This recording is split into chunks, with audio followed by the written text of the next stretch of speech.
नीरज शर्मा जी राम। देखिए मैडम जी, मेरी रामचरितमानस में ना एक बहुत अच्छी चौपाई लिखी है।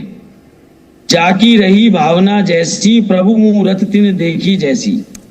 ये श्री राम प्रभु के स्वयंवर के समय लिखी गई है। ये हमारी भावना के ऊपर डिपेंड करता है, हम किस भावना से प्रभु को देख रहे हैं। और हम प्रभु में वोट देखें, इससे ज्यादा घटिया सोच किसी इंसान की हो नहीं सकती, मेरा ऐसा मानना है। राम हमारे थे, राम हमारे हैं, राम हमारे रहेंगे। आज पता नहीं क्यों कुछ लोगों को ऐसा लग रहा है जो कि नहीं लगना चाहिए। और मैं इसका ना मैडम जी एक छोटा सा उदाहरण देना चाहूंगा आपको। हरियाणा विधानसभा में मेरे को बेस्ट एमएलए का अवार्ड मिला। सरकार ने मुझे प्रशस्ति पत्र भी दिया, मुझे 1 लाख रुपया नगद भी दिया। अब हर जगह तो अयोध्या जैसा मंदिर बन नहीं सकता। एक हमारी टीम पंडित जी है जो कि हमारे पिताजी को समर्पित है। मैंने विधानसभा के रिकॉर्ड में एक बात करी कि भाई आप हमें एक जमीन का टुकड़ा दे दो, जैसा मॉडल अयोध्या में बन रहा है ऐसी ट्रू कॉपी हम अपने हरियाणा में बनाएंगे, अपनी विधानसभा में बनाऊंगा। और मैंने दूसरी जो मांग रखी विधानसभा में वो ये रखी कि भाई कोई भी दल के नेता हैं चाहे। देखिए वास्तव में क्या है, ये कांग्रेस पार्टी में एक वैचारिक अराजकता आ गई। उन्हें समझ में नहीं आ रहा कि कौन क्या बोल रहा है। भगवान राम से राहुल गांधी की तुलना करना ये राजनीति से परे का विमर्श है। हजारों साल के इतिहास में, सभ्यताई इतिहास में भगवान राम का जो स्थान बना वो स्थान सांस्कृतिक दृष्टि से, सभ्यताई दृष्टि से और एक पुरुषोत्तम, मर्यादा पुरुषोत्तम की दृष्टि से भगवान राम को करोड़ों लोगों ने पीढ़ियों से देखा और पीढ़ी आगे पीढ़ियों तक देखते रहेंगे। उन भगवान राम को जो आस्था के प्रतीक हैं, जो आदर्श के प्रतीक हैं, उसे एक राजनीतिज्ञ से तुलना कर देना जो सड़क पर अपनी पार्टी के लिए जितना भी अच्छा काम करे, वो अपनी सत्ता के लिए, अपने परिवार के लिए, अपने व्यक्तित्व के लिए काम कर रहे हैं, उनकी तुलना भगवान राम से कर देना न सिर्फ भगवान राम का अपमान है बल्कि उन करोड़ों भक्तों का अपमान है जो भगवान राम को उस रूप में देखते हैं। दूसरी जो महत्वपूर्ण बात यह है, कांग्रेस में एक प्रतिस्पर्धा चल रही है, वो व्यक्तिवाद को और वंशवाद को समर्थन करने का है। एक व्यक्ति कुछ बोलता है तो सलमान खुर्शीद अब उस स्तर तक पहुंच गए जिसके पास कोई सीमा ही नहीं है। अब सीधे राहुल गांधी को भगवान राम बना दिया। देखिए, सबसे पहले तो भगवान राम किसी के लिए वोट के प्रतीक के तौर पर हो सकते हैं, लेकिन करोड़ों हिंदुस्तानियों के लिए उनके प्रति जो अपार श्रद्धा है, जो उनके प्रति आदर का भाव है, मर्यादा पुरुषोत्तम राम के साथ हिंदुस्तान को हम जिस तरह से जोड़कर देखते हैं, उसे वोट के नजरिए से देखा जाना भारतीय जनता पार्टी कर सकती है। लेकिन अगर किसी भी व्यक्ति की तुलना उनके व्यक्तित्व से की जाती है तो मुझे ऐसा लगता है भाव ग्रहण करना चाहिए।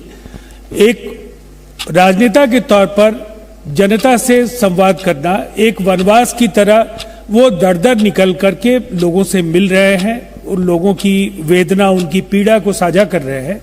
और मुझे लगता है इसीलिए अगर उनके भक्तों में, उनके साथ जुड़े जो उनके सहकर्मी हैं, उनके साथी हैं, उनको अगर ऐसा दिखता है कि उनमें भगवान राम के कई गुण हैं, तो मुझे नहीं लगता है इसे किसी चाटुकारिता से जोड़कर देखा जाना चाहिए। अभिव्यक्ति की स्वतंत्रता सबको है और सब अपनी बात रख सकते हैं। और भारतीय जनता पार्टी भगवान राम का नाम तो लेती है, लेकिन सीता का नाम क्यों नहीं लेती है? ये महिला अस्मिता का प्रश्न नहीं है क्या? ये महिलाओं का अपमान नहीं है क्या? गोस्वामी तुलसीदास जी ने संगति का बड़ा असर पड़ता है और वो दिख रहा है जेडीयू पर भी संगति का क्या असर है। इटली का जूता, इटली का जींस और इटली का टी शर्ट पहन करके घूमने वाले राहुल गांधी की तुलना भगवान राम से की, जिन्होंने अपना चरण पादुका भी अयोध्या के लिए छोड़ दिया था, उनसे तुलना करना ये बौद्धिक दरिद्रता के अतिरिक्त और कुछ भी नहीं है। कि स्क्रीन पर बिल्कुल सही कहा था कि ये हिंदू आस्थाओं का अपमान है। मैं एक सवाल पूछना चाहता हूँ, प्रोफेट मोहम्मद भी जी को भी बहुत लोग उसी भाव से, आस्था की भाव से देखते हैं। क्या सलमान खुर्शीद में ये हिम्मत है कि राहुल गांधी की उनसे तुलना करके जिक्र कर सके? ऐसा नहीं कर पाएंगे वो। जिस दिन ऐसा कर पाएंगे उस दिन उनका सरतन से जुदा करने के नारे उन्हीं के समाज के लोग करेंगे। एक और अंतिम बात, चूंकि 1 ही मिनट का है, मुझे लगता है कि राहुल गांधी चाहे जितनी कवायद कर लें, चंदन और तिलक जरूर लगा लें, किराए के चंदन और तिलक से वो भभूत रमाए हुए नरेंद्र मोदी का मुकाबला कभी नहीं कर पाएंगे। देखिए, सही बात है, ये जैसा बोल रहे हैं इनके अपने विचार है। देखिए, भगवान श्री रामचंद्र जी सभी के धर्म अपना अपना, हमारी नेत्री मुख्यमंत्री ममता बनर्जी एक बात कहती है कि व्यक्ति का धर्म अपना होता है, हर व्यक्ति को अपना। ये देखिए, भारत का जो संविधान क्या कहता है, भारत का संविधान कहता है क्या किसी एक विशेष धर्म के लिए?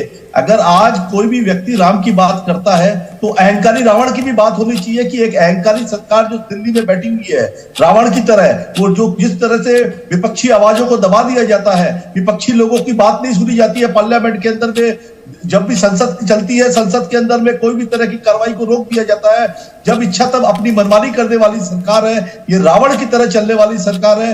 ऐसी सरकार के लिए मैं एक ही बात कहूंगा कि राम किसी को क्या मारे, सबके प्यारे राम, खुद ही सारे मर जाएंगे करके बुरे काम। रामचंद्र जी ने कभी किसी को, रामचंद्र जी को आप अपनाइए अपने जीवन में, अगर रामचंद्र जी को मानना है। आप राम के नाम से वोट मांगने वाली तो भारतीय जनता पार्टी है। इनको लगता है कि हमें 2024 का रास्ता अब राम मंदिर या कभी मिलिट्री, कभी पुलवामा करके ऐसे ही सत्ता हथियार है कि हमारे शौर्य वीर कर रहे हैं, उन वीरों के लिए तारीफ होनी चाहिए। हर जगह वो प्रधानमंत्री मोदी जी आ जाएंगे, ये चीज ठीक नहीं है ना।